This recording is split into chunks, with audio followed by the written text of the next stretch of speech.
اللہ پاک نے فرمایا وَرَفَعْنَا لَكَ ذِكْرَكَ کہ میرے محبوب ہم نے آپ کے ذکر کو آپ کے لیے بلند کر دیا. ہم نے آپ کے ذکر کو آپ کے لیے بلند کر دیا. یہاں پر اللہ پاک نے وجہ بتائی. پہلی بات تو کی کہ محبوب ہم نے آپ کے ذکر کو بلند کیا، آپ کے ذکر کو آپ کے لیے بلند کیا. تو اس میں دوسرا معنی تو یہ ہے کہ پہلے تو محبوب ہم نے آپ کے ذکر کو بلند کر دیا. کس کے لیے کیا؟ محبوب آپ کے لیے کیا. محبوب آپ کے لیے کیا. تو یہ آپ کے لیے کہنا، اس کی ضرورت کیا پڑی؟ یوں بھی تو کہہ سکتا تھا نا اللہ پاک کہ محبوب ہم نے آپ کے ذکر کو بلند کر دیا، ہم نے آپ کے ذکر کو بلند کر دیا، ایسا بھی کہہ سکتا تھا. لیکن ترتیب یہ فرمائی کہ وَرَفَعْنَا لَكَ ذِكْرَكَ کہ محبوب ہم نے آپ کے ذکر کو آپ کے لیے بلند کیا. ہم نے آپ کے ذکر کو آپ کے لیے بلند کیا، اس لیے کہ محبوب یہ بتانے کے لیے کہ محبوب میرے ہر عمل کا مقصد تیری رضا ہوتا ہے. میں تیری رازگی چاہتا ہوں، اس لیے کہ یہ جو ذکر بلند کیا ہے یہ بھی محبوب فقط تیرے لیے کیا ہے، فقط تیرے لیے کیا ہے کہ محبوب تو راضی ہو جائے، تو راضی ہو جائے. اللہ پاک خوش کر رہا ہے اپنے محبوب کو. اس نے سارا قرآن اتارا، کس کے لیے اتارا بولے؟ اپنے محبوب کی شان میں اتارا. شب معراج لیا عرش بری پر بلوائے، صدمہ ہجر خدا سے بھی گوارا نہ ہوا. آپ دیکھیں کتنے محبوب ہوئے دنیا میں، کیسے کیسے عاشق نہیں آئے، کیسے کیسے محبوب نہیں آئے. لیلا بھی آئے، مجنو بھی آئے، ہیر بھی آئے، رانجھا بھی آئے. بڑے بڑے عاشق آئے، بڑے بڑے عاشقوں کے محبوب بھی ہوئے. ہائے کوئی بتاؤ خدا کے محبوب جیسا کوئی محبوب کہ جس کی کوئی مثال ہی نہیں ہے، کوئی مثل نہیں ڈھولندی. چپ کر مہر علی تھا جانیو بولندی. حضرت مہر علی شاہ رحمۃ اللہ علیہ نے فرمایا تھا چپ کر مہر علی تھا جانیو بولندی کہ محبوب اس ڈھولن جیسا کوئی اور ہے ہی نہیں. آپ کو پتہ ہے شیطان ہر ایک کا روپ لے سکتا ہے. اللہ پاک نے اسے چھوٹ دے دی کہ جا تو جس کا روپ لے وہ کسی کے بھی چہرے میں آ سکتا ہے شیطان، اور آ کر لوگوں کو گمراہ کر سکتا ہے. لیکن اللہ پاک نے شیطان کو دے کے شیطان اتنی چھوٹ دی کہ شیطان ہر ایک کے روپ میں آ سکتا ہے.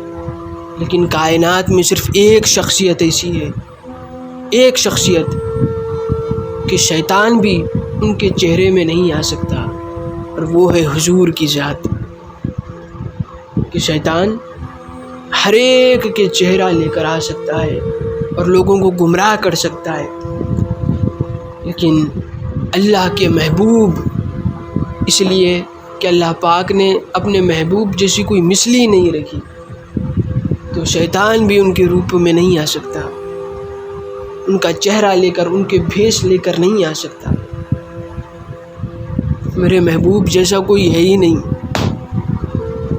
یہ اللہ پاک اپنے محبوب جیسا اور کوئی نہ تو بنایا، نہ تو کوئی تھا، نہ ہی آگے کوئی ہوگا.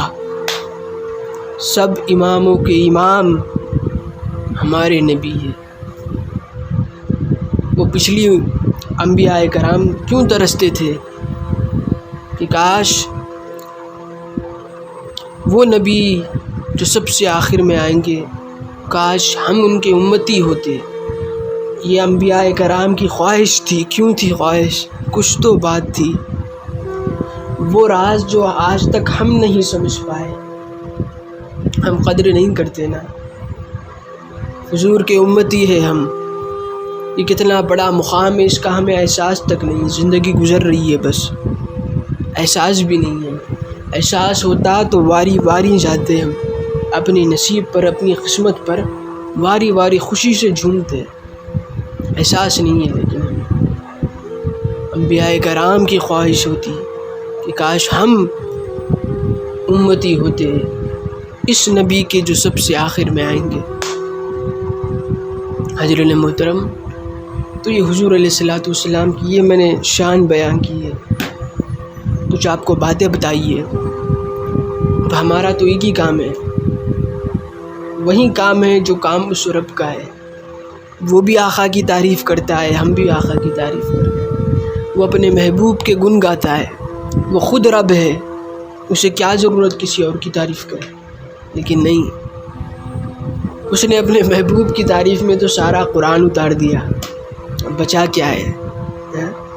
ایسی تعریف کی کہ روح زمین پر کسی عاشق نے کسی محبوب کی اتنی تعریف نہ کی ہوگی جتنی تعریف رب العزت نے اپنے محبوب مصطفیٰ کی۔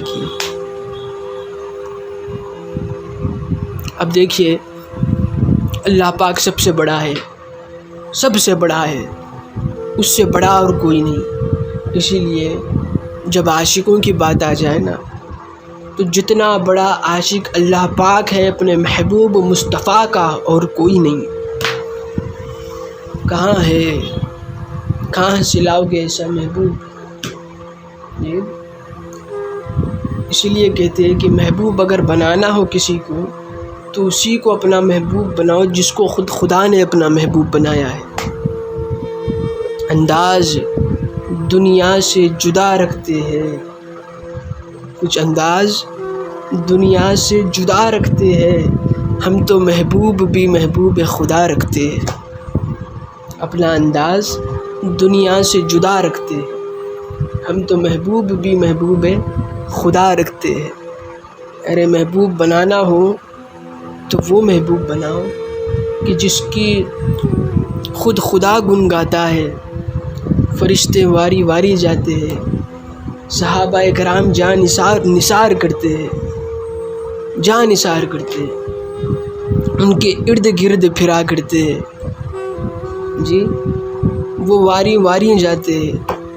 ایسا محبوب بناؤ، جی ایسا محبوب بناؤ کہ جن کے چہرے پر بھی نظر پڑ جائے تو خواہ کتنے بھی غم کیوں نہ ہو، چہرے کو دیکھ کر سب بھول جائے انسان۔ حضرت یوسف علیہ السلام کا حسن تھا کہ دیکھتے تو انگلیاں کٹ جاتی، ہوش نہیں رہتا۔ یہ تو محمد مصطفیٰ ہے، تاجدار کائنات ہے، مکین گنبد خضرا ہے، جن کے حسن کی تعریف خود خدا کرتا ہے۔ ان کے حسن کا عالم کیا تھا، ہائے ہائے۔ حضرت یوسف علیہ السلام کی تو ایک عاشق تھی، حضرت زلیخا۔ اتنا حسن ہو کر بھی ایک عاشق صرف ایک ہی نام ملتا ہے تاریخ میں، دیکھ لیں، جو دیوانہ وار جن کی کیفیت تھی وہ حضرت زلیخا تھی، بس ایک۔